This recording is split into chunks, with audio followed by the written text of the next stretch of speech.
ഈ അടുത്ത് കാണുന്ന പോലെയല്ലേ? ഈ കാണുന്ന പോലെ തൊട്ടടുത്ത് കാണുന്ന അതിനപ്പുറത്ത്.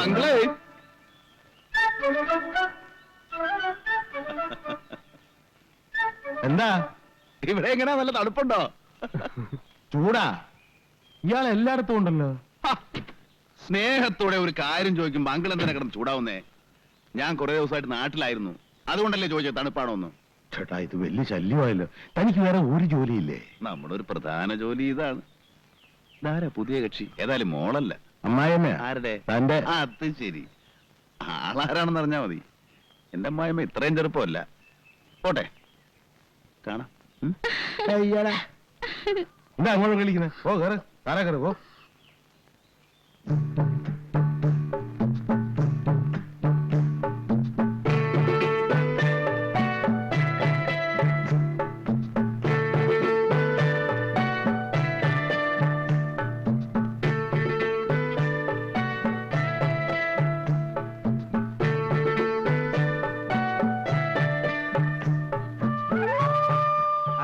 വല്ല ഒത്തു കിട്ടിയോ? വളരെ മോശം. വെള്ളം കൊണ്ട് കുടിക്കാനില്ലെന്ന് പറയാറില്ലേ?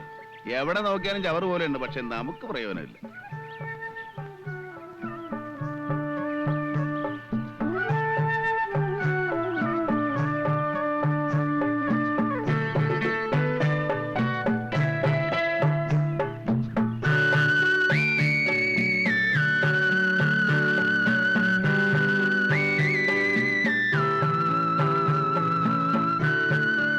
എന്തോ തടഞ്ഞ ലക്ഷണം ഉണ്ടല്ലോ. തടഞ്ഞൂന്ന് പറയാറായിട്ടില്ല. ഒരു മത്സ്യം എങ്ങനെ മുന്നിൽ കിടന്ന് പിടയ്ക്കണം. ഏതാ കക്ഷി? ഒരു സ്വർണ്ണ മത്സ്യം. വെറുതെ എവിടാന്ന് വെച്ചതാ. പക്ഷേ ഗതികെട്ടാ പുലി പുല്ലിൻ തിന്നൂന്ന് പറഞ്ഞു കേട്ടിട്ടില്ലേ? ഒരു നമ്പർ നിറക്കി നോക്കാം. പിന്നെ ഈ 31 വയസ്സിന്റെ കണക്ക് ഇച്ചിരി ഓവർ ആവുന്നുണ്ട് കേട്ടോ. വേണ്ടിടത്തും വേണ്ടാത്തിടത്തും ഒക്കെ അത് പറഞ്ഞ് കേൾക്കുന്നവർക്ക് അതൊരു നുണ പോലെ തോന്നും. പൂവല്ലേ? ആ കാര്യം ഞാൻ നോക്കിക്കോളാം. നീ ആവശ്യമില്ലാത്ത പബ്ലിസിറ്റി കൊടുത്ത് നാറ്റിക്കായിരുന്നാ മതി. ചെല്, പോയി കാറിലേക്ക്. ഞാനങ്ങ് വന്നേക്കാം.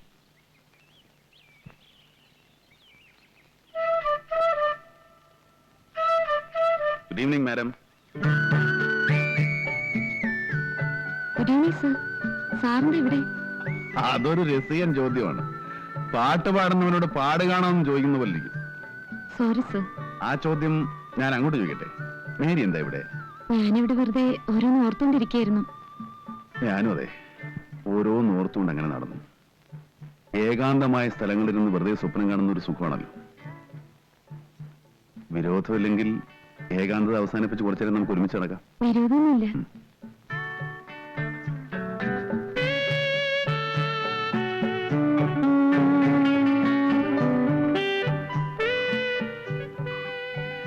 മേരി എന്താണ് ആലോചിക്കുന്നത്? സാറെന്താണ് ആലോചിക്കുന്നത്? ഓർക്കാൻ സുഖമുള്ള ഒരുപാട് കാര്യങ്ങൾ. നിറഞ്ഞ പച്ചപ്പിലൂടെ സ്വന്തമെന്ന് അവകാശപ്പെടാൻ കഴിയുന്ന ഒരു പെൺകുട്ടിയെ നെഞ്ചോട് ചേർത്ത് പിടിച്ച് ഒരിക്കലും അവസാനിക്കാതെ ഇങ്ങനെ നടക്കുക. കായികനികൾ ഭക്ഷിച്ച് അരുവികളിലെ തെളിനീർ കുടിച്ച് വള്ളിക്കുടികളിൽ അന്തി ഉറങ്ങി കാടും മലകളും പുഴയും കുന്നുമൊക്കെ പിന്നിട്ട് അങ്ങനെ നടന്നു പോവുക. ഇടയ്ക്ക് വെറുതെ മോഹിച്ചുപോയി ആ പെൺകുട്ടി മേരിയായിരുന്നെങ്കിലെന്ന്. ഞാനും ആലോചിച്ചത് സാറിനെ കുറിച്ചാണ്. എന്നെ കുറിച്ചോ? അതെ, പിന്നെ എന്നെ കുറിച്ചും. നമ്മളെല്ലാം എന്തെല്ലാം പൊയ്മുഖങ്ങളാണ് അണിയുന്നത്. വാക്കുകൾ കൊണ്ട്, പ്രവൃത്തികൾ കൊണ്ട് ഒക്കെ നമ്മൾ നമ്മളെ വഞ്ചിക്കുകയാണ്. ഞാൻ പറഞ്ഞത് ശരിയല്ലേ? സാറിനെ പോലെ എനിക്കുണ്ട് സ്വപ്നങ്ങൾ. ഇഷ്ടപ്പെട്ട ഒരാളുടെ നെഞ്ചിനോട് ചേർന്ന് നടക്കുക, കാലം മുഴുവൻ അയാളോടൊത്ത് കഴിയുക. അത് നടക്കുമോ? നടക്കും. മേരി വിചാരിച്ചാ മതി. ഞാൻ മാത്രം വിചാരിച്ചാ പോരാ, എന്റെ ഫ്രെഡിയോട് വിചാരിക്കണം. ഫ്രെഡിയോ? അതാര്? ഞാൻ ഇഷ്ടപ്പെടുന്ന എന്റെ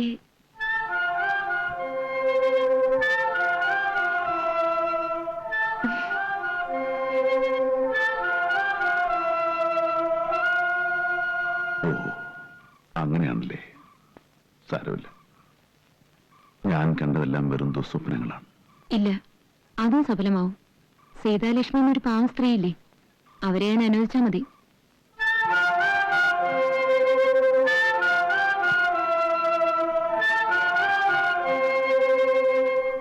സാറിന് എന്താണ് ഒരു ഇഞ്ചി തിന്ന ഭാവം?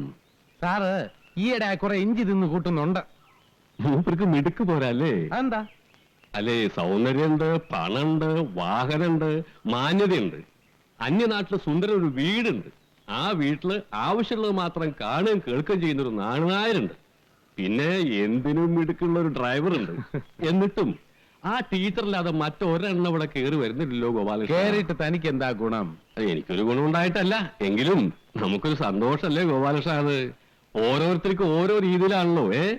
ചിലർക്കൊന്ന് കാണുന്നതിൽ സന്തോഷം, ചിലർക്കൊന്ന് കേട്ടാ മതി, ചിലർക്കൊന്ന് തൊട്ടാ മതി. ഈ സ്പർശന സുഖം. സാറിന് ഈ കാര്യങ്ങളില് 100-ല് 100 മാർക്കാ. ഇനി അങ്ങോട്ടുള്ള കാര്യങ്ങളിൽ സാറിന് ഞങ്ങൾക്ക് കുറ്റക്കുറവുണ്ട്. അല്ല, ഈ വക സൗകര്യങ്ങളൊക്കെ നമുക്ക് കിട്ടണം. ഇവിടെ എന്തായിരിക്കും സ്ഥിതി? കൃഷ്ണകൃഷ്ണ, ഗോപാലകൃഷ്ണ. അല്ല, ഗുരുവായൂരപ്പനെ വിളിച്ചതാ. അത് ശരി.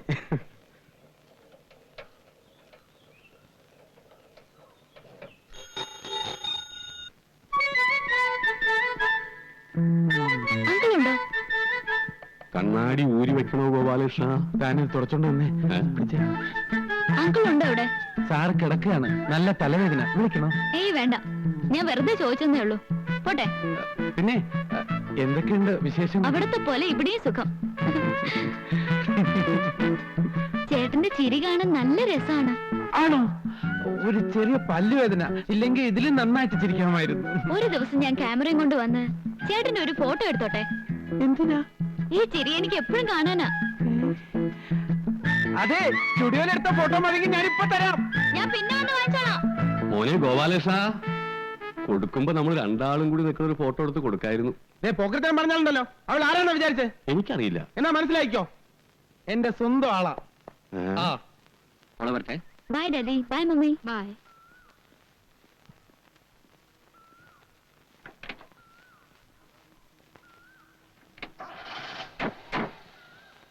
ബൈ. ബായ് മോളെ.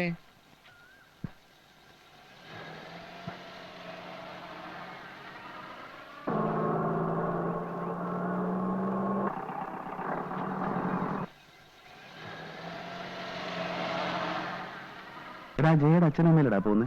അവരാദ്യമായിട്ട് കാണുക അല്ലല്ലോ. ചിലപ്പോ അവള് വീട്ടിൽ ഒറ്റയ്ക്കായിരിക്കും അല്ലേ? വീട്ടിൽ വേറെ പലരും കാണും. പലതെന്ന് വെച്ചാ ഒരു വേലക്കാരി, അയാളുടെ മകൻ ബോർഡിങ്ങില്ല. പിന്നെ ആരാ ഉള്ളത്? വേറെ പലരും കാണില്ലേ?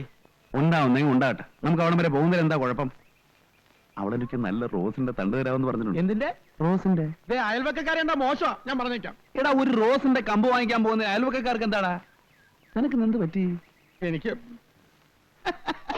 ബി ചെയർഫുൾ മാൻ.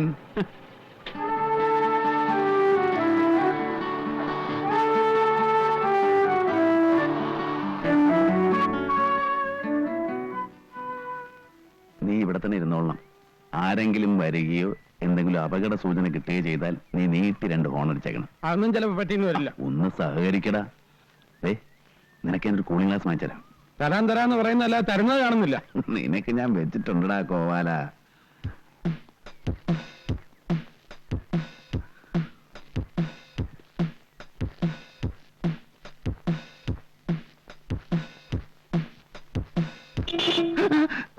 ഹോൺ വർക്ക് ചെയ്യണ്ടെന്ന് നോക്കിയതാ. പേടിപ്പിച്ചു പറഞ്ഞല്ലോ.